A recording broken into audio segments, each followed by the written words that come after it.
করার জন্য বা রাখার জন্য বা আমরা দেখবো এগুলো কিছু বলেনি।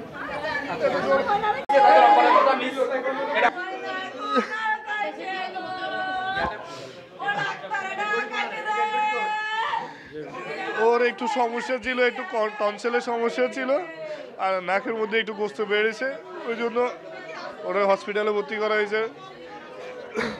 তো ডক্টর বলছে যে এটা সহজে করা যাবে, এটা আমরা মেশিনের মাধ্যমে এটা অপারেশন করে পালাইতে পারবো, সমস্যা নাই।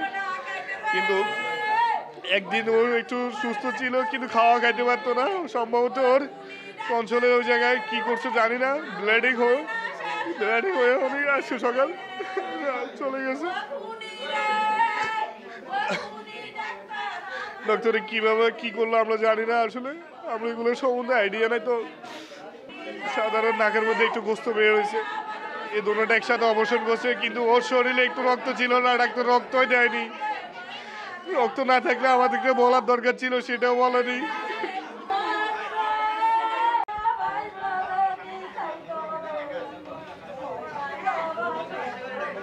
এই হসপিটালের বিষয় না, আজকে নোয়াখালী সদর হাসপাতালের বিভিন্ন প্রাইভেট হাসপাতালের নামে এরকম বিভিন্ন প্রত্যেকটা হাসপাতালে এভাবে অনিয়ম চলতেছে। এভাবে রুগীর সামান্য অসুস্থতার অজুহাতে এরকম আমাদের রুগীদের গলায় ছুরি বসে এভাবে অকালে প্রাণ ঝরায় ফেলে দিতেছে। আমরা চাইতেছি যে এভাবে যেন আর কোনো অকালে কোনো প্রাণ না ঝরে যাক। বিভিন্ন বেসরকারি যে হাসপাতালগুলো আছে এগুলোতে সরকারের যেন একটা কঠিন নজরদারি বাড়ে। আর এসব অপরাধের সাথে যারা জড়িত, এভাবে হত্যার সাথে যারা জড়িত, এটা একটা হত্যাকাণ্ড। এইসব হত্যাকাণ্ডগুলোকে বন্ধ করার জন্য এটার একটা কঠিন বিচার আওতায় সবাইকে আনা দরকার। এরকম এরা ক্ষমতার অপব্যবহারে বা অর্থের দাপটে যেন এরা কোনোভাবে আইনের ফাঁক ফোকর দিয়ে যেন বের হতে না পারে। এভাবে যদি একটা দৃষ্টান্তমূলক শাস্তি যদি দিতে পারেন, প্রাইভেট হাসপাতালগুলোর যদি একটা কঠিন নিয়মের ভিতর নিতে পারেন, ইনশাল্লাহ সামনে আমরা এরকমভাবে আর অকালে কোনো প্রাণ ঝরে যেতে দেখবো না।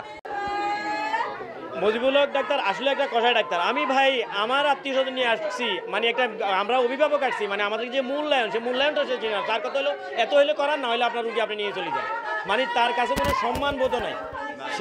তার আমরা এই প্রতিবাদ জানাই এবং তীব্র নিন্দা জানাই এবং স্বাস্থ্য উপদেষ্টার কাছে আমরা সুস্থ বিচার দাবি করি। ধন্যবাদ।